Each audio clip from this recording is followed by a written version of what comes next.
Isang umaga, habang naglilinis ako ng bahay, ito ang lagi kong problema kapag nagwawalis ako. Hindi ko mailabas yung mga kalat dahil nga merong isang baitang dito sa kwarto ko. Kaya ang nangyayari ay naiipon yung mga kalat at mga dumi dito. Naalala ko tuloy sabi sa akin ni Ate Judy, dapat daw pag ganito, vacuum na ang gamitin ko. Dahil madali akong kausap, magagamit at para naman sa bahay to. Eto, bumili ako. Tara, unboxing na natin. So mga kadugot, sa bubuhay ko, first time ko lang magkaroon ng vacuum. At ito ang mga laman niya. Una ay itong handle, saan nakalagay yung power button, at saka yung charging port. Next naman, ito yung lagayan ng mga dumi. At sa loob naman, ito yung filter. Ito naman yung iba't ibang klase ng mga brush. Ito naman yung extension kung gusto mo mahaba o maikli. Wireless nga pala itong vacuum natin, kaya may kasamang charger. At dahil sahig ang una nating lilinisin, sinet up ko na itong vacuum ng pangsahig. Ito kaya tara, try na natin. O diba, kitang-kita nyo, nahigop agad lahat ng buhok at saka lahat ng alikabok. Kaya naman lahat ng sulok at saka lahat ng kailaliman ay madaling malilinis na. O diba, ang galing, wala talagang kawala lahat ng kalat. Pagkatapos ko sa kwarto, dito naman ako ngayon sa bintana. Ito kasi talaga yung madalas kong hindi nalilinis. Kasi masyadong mahirap at masyadong masikip. Kaya ang ginawa ko, pinalitan ko na yung nozzle. Ang gagamitin natin yung brush, yung mga pangsulok.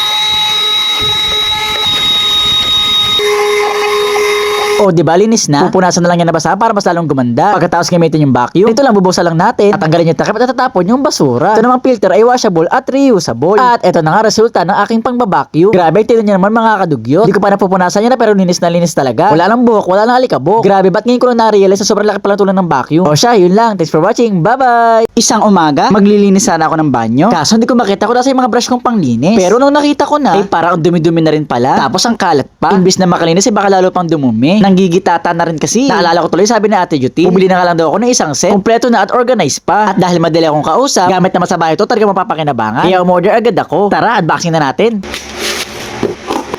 So mga kadugot, ito pala ang mga laman. Una, itong holder ng mga brush. Ito naman yung toilet brush. Sunod, ito naman floor brush. Ito naman yung brush ng pangsulok-sulok. At ito yung mga pangpulot ng mga buhok. Ito nga mga kadugot, sineset-up ko na. Bali, ganito pala ang itsura niya kapag organized na. Maganda, malinis at maayos tignan. O diba, ang aesthetic pa. May kasama nga pala ito pandikit. Gusto nyo idikit sa pader. Bali, ako gusto ko siya idikit sa pader para nakaangat siya at wala siya sa sahig. Ayan mga kadugot, naidikit ko na. Ngayon, kompleto na mga brush ko. Start na akong maglinis. Bali, umpisan ko nga pala muna dito sa sahig. Kaya ang una kong gagamitin ay itong floor brush. Kaya naman kahit papano hindi na nakakadiri maglinis kasi nga alam mo malinis to pinanglilinis. Hindi lang halata sa video pero sa personal. Ay grabe, talaga natatanggal ko yung mga dumi dito sa sahig. Kahit magandang brush natin, syempre kailangan pa rin niya ng puwersa. After ko ng floor brush, ito namang brush sa mga sulok-sulok ang gagamitin ko. Grabe, sobrang thankful talaga ako kasi nauso tong brush na pang sulok-sulok. Ayan kasi yung mga part na hindi ko nalilinis sa toilet eh. Pero ngayon ay yung tanggal na lahat. Total lang dito rin naman ako sa toilet. Toilet brush naman tong gagamitin natin. Grabe, hindi ko na-expect no pagka-brush ko. Dahil nga kulay itim tong toilet ko, hindi halata yung dumi. Pero nung pagka-brush ko, grabe, tanggal lahat. Kaya naman eto, nabinalan ko na, grabe, napakakintab na ng aking toilet. Kung kailan matanda ka na pala, tsaka mo na ma-realize yung mga importanteng bagay na to. Worth it ang pagod, hindi na nakakaya kapag meron akong bisita. Thank you sa bagong brush ko na to, worth it ang pagod. O siya, yun lang. Thanks for watching. Bye-bye!